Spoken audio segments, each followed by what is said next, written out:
Hello children, welcome once again in history class. We are continuing with chapter number 2 which is nationalism in India and this is the ninth part. इससे previous video में हम लोगों ने देखा कि किस तरह टाउन में और कंट्री साइड में जो non cooperation movement Gandhi ji और कांग्रेस के लीडरों द्वारा चलाया गया था वो किस तरह से आगे बढ़ा। अब हम लोग इस वीडियो में ये देखेंगे कि जो नॉन कॉपरेशन मूवमेंट है उसको किस तरह से ट्राइबल एरिया में लोगों ने, ट्राइबल्स जो थे उस समय इंडिया में, उन लोगों ने किस तरह से इंटरप्रेट किया इसको। तो आइए शुरू करते हैं। How tribal interpreted the non cooperation movement. Non cooperation movement जो था उसको किस तरह से ट्राइबल एरिया में लोगों ने इंटरप्रेट किया। Tribal peasants interpreted the message of Mahatma Gandhi and the idea of Swaraj in another way. ये ट्राइबल्स का जो एरिया था वहाँ पे इसको बिल्कुल ही अलग ढंग से नॉन कॉपरेशन मूवमेंट जो था उसको बिल्कुल ही अलग ढंग से इंटरप्रेट किया गया। और जैसा कि हम लोगों ने क्लास 9th में पढ़ा है कि अंग्रेज़ों ने एक फॉरेस्ट एक्ट लागू कर दिया था जिसके कारण फॉरेस्ट में लोगों का जाना, वहाँ अपने कैटल्स को गेज कराना या वहाँ से फ्रूट्स या वुड्स काट करके लाना, ये सब चीज़ें बैन हो गई थी। तो ट्राइबल्स का मेन फोकस उन सब चीज़ों पे ज़्यादा था। आइए उनको समझने की कोशिश करते हैं हम लोग कि इन Gooden hills of Andhra Pradesh, Andhra Pradesh में एक हिली एरिया है जिसको हम लोग गुडन हिल्स बोलते हैं। तो गुडन हिल्स में a military guerrilla movement spread in forest region. वहाँ के फॉरेस्ट रीजन में एक गुरिल्ला मूवमेंट ट्राइबल्स के द्वारा चलाया गया। जब देश में चारों तरफ non cooperation movement spread out हो रहा था उस समय उनको भी इस बात की जानकारी हुई और उन्होंने इसको एक गुरिल्ला वॉर की तरह लिया। The colonial government has closed large forest areas. उस समय जैसा कि मैंने बताया कि फॉरेस्ट एक्ट लागू हो गया था और वहाँ पर उन लोगों को रिस्ट्रिक्ट कर दिया गया था कि no one can go inside the forest without permission. तो इस चीज़ को लेकर के people from entering the forest and grazing their cattles, उनको वहाँ कैटल्स भी चराने नहीं दिया जाता था, अपने जानवरों को, मवेशियों को वहाँ नहीं ले जा सकते थे वो लोग फॉरेस्ट में। And collect firewood and fruits, ना वहाँ से फायरवुड्स ले आ पाते थे और ना ही फ्रूट्स ले आ पाते थे।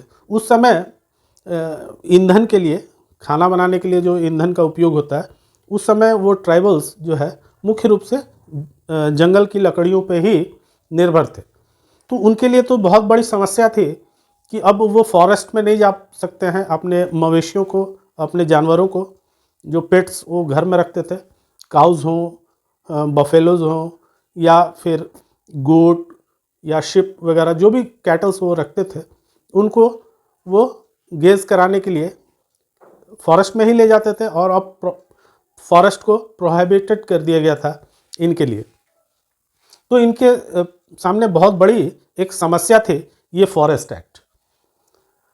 When the government began them to contribute बेगार for the road building, they revolt.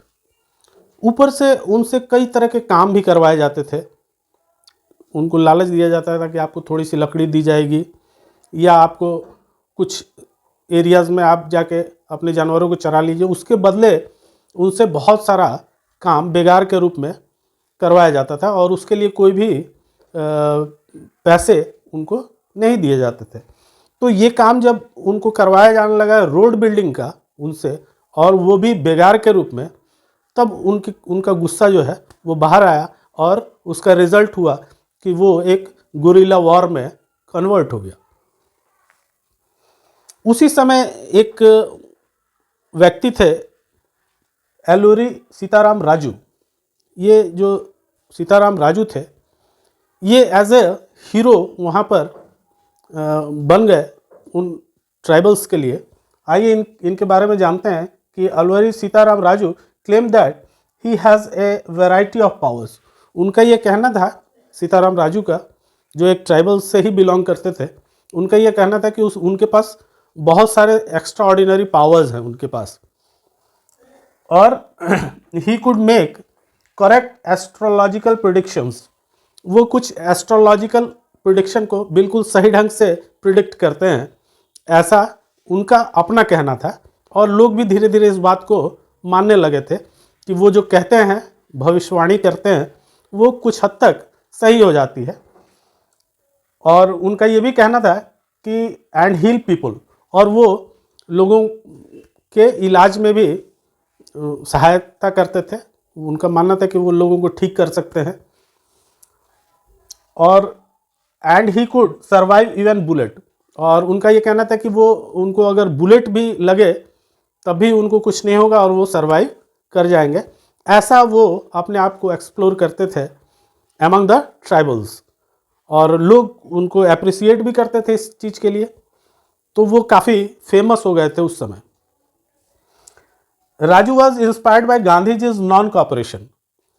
वो एक पढ़ा लिखा और समझदार इंसान भी था, और उसको ये मूवमेंट के बारे में जानकारियाँ भी थी कि गांधी जी के द्वारा नॉन कॉपरेशन मूवमेंट पूरे इंडिया में चलाया जा रहा है। एक मूवमेंट है जिसमें हम लोग को भी पार्टिसिपेट करना चाहिए अगेंस्ट ब्रिटिशर्स, ऐसा नॉलेज उनके पास था, सीताराम राजू के पास। Non cooperation movement and pursued to wear khadi and give up drinking. तो उन्होंने अपने इलाके में, अपने ट्राइबल्स के बीच में इस बात को बताया कि आप लोग को भी जो फॉरेन गुड्स है उसका उपयोग नहीं करना चाहिए, और उसके क्लोथ्स जो हैं वो फॉरेन के नहीं यूज़ करने चाहिए, उसकी जगह पर आप लोग खादी का उपयोग कीजिए, यूज़ कीजिए। और प्लस आप लोग जो ये शराब वगैरह ज़्यादा पीते हैं, ड्रिंक करते हैं, इस पे आप लोग को इसको आप लोग को कम करना चाहिए या बंद कर देना चाहिए। तो वो असल में एक अच्छा व्यक्ति था और पढ़ा लिखा समझदार व्यक्ति था, जैसा कि पढ़ने से हम लोग को ज्ञान मिल रहा है सीताराम राजू के लिए, कि वो सारी चीज़ों को अच्छी तरह से जानता था। और ट्राइबल्स जो थे वो पढ़े लिखे नहीं थे, वो बिल्कुल अनपढ़ थे, और वहाँ पर ये जो है एज ए हीरो उनके बीच में था। ही असर्टेड, लेकिन वो कुछ बातों से डिफर भी करता था, गांधी जी के कुछ सिद्धांतों से कॉन्ट्राडिक्ट भी करता था गांधी जी के। वो पूर्ण रूप से गांधी जी के विचारों से सहमत नहीं था। हाँ, ये सहमति उसकी थी कि अंग्रेज़ों को यहाँ से चल जाना चाहिए, क्योंकि उसने एक बहुत ख़राब एक्ट जो फॉरेस्ट एक्ट है उसको लागू करके हम लोगों को परेशानी में डाल दिया है, और इस इंडिया से चले जाने पर ब्रिटिशर्स के हम लोग आज़ाद हो जाएंगे और फिर सारे जंगल हमारे होंगे। लेकिन कुछ चीज़ों पे वो गांधी जी से डिफर भी करता था आइडियोलॉजी में। He assert that India could be liberated only by the use of force. उसका ये मानना था कि फोर्स का यूज़ करके ही हम लोग इंडिपेंडेंट बन सकते हैं, या हम लोग को जो अंग्रेज़ों से मुक्ति है वो केवल फोर्स के द्वारा ही हम लोगों को प्राप्त हो सकती है, न कि नॉन वायलेंस के जरिए। तो यहाँ पर हम लोग देखते हैं कि सीताराम राजू और गांधी जी के विचारों में एक कॉन्ट्राडिक्शन था। वो कहीं ना कहीं सारी बातों से सहमत गांधी जी के नहीं था, और उसने लोगों को प्रेरित किया कि वो लोग एक गुरिल्ला वॉरफेयर में उतर जाए।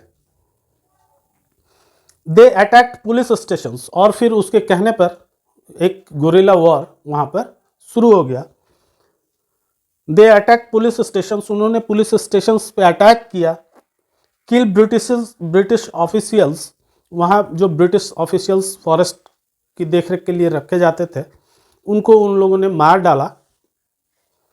And carried on guerrilla warfare for achieving Swaraj, और स्वराज की लड़ाई के लिए उन लोगों ने गुरिल्ला वॉर को ही चुना।